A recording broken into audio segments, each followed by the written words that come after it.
Hello, today I am going to tell you something about Alexander the Great. And as you know, that Alexander, the great warrior, had launched a campaign of conquest across the world.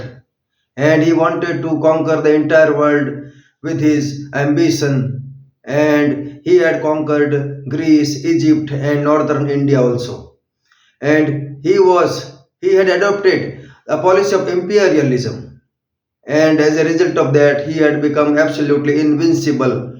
So when he conquered India, and when he had conquered the entire world, and he started ruling the entire world, after many years of that rule, the army of Alexander had had enough of the fighting, and they wanted to return to their country. Even Alexander had had enough of the bloodshed, and he wanted to turn over a new leaf after controlling the entire world. So he decided to leave India, and he decided to leave the country and wanted to go back to his country. So country, before leaving our country, he decided to take a knowledgeable person with him so that he might get some good thoughts from him. So he decided to find out a knowledgeable man who could go with him and assist him in his country. So some after some days he came to know that there was a saint who was indeed a very wise person, and after hearing about that saint, Alexander decided to meet him, and he went to a forest where the saint was residing, and he went there with his army.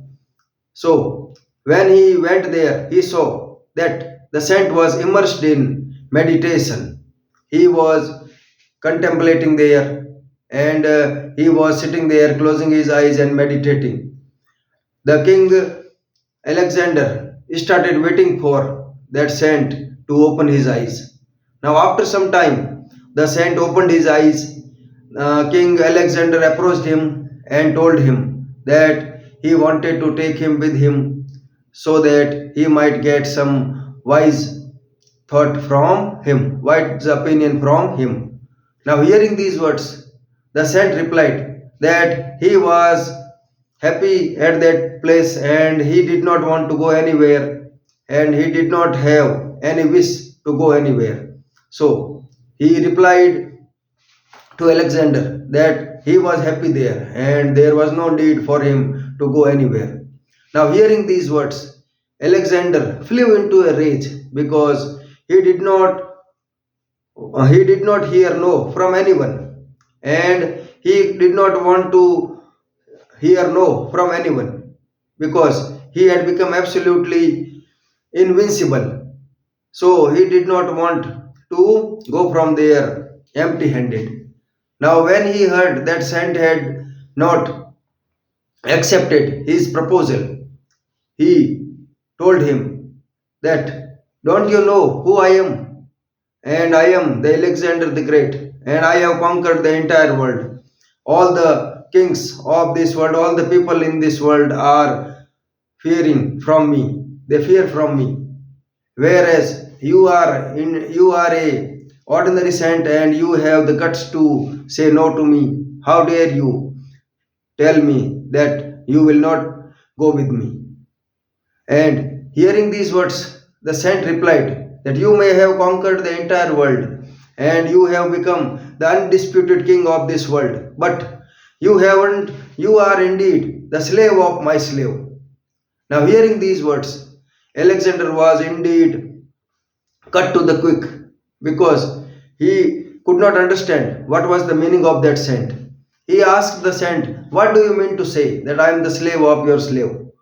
The saint replied that anger is my slave and you are the slave of my slave anger, because I have controlled my anger and I don't get angry with anyone if I don't wish to do so. Whereas you have succumbed to the temptation and you have succumbed to the anger and you get angry and the anger has started controlling you. So You are the slave of my slave, and I don't want to go anywhere with you. Now, hearing these words, Alexander was indeed very much inspired that the saint had even indeed told him the secret of life. And Alexander admitted the fact that he was the slave of his anger, and that had made him absolutely shameful. Now he did not look at the saint properly because he had guilty conscience. And as you know, that a guilty conscience is self-accused.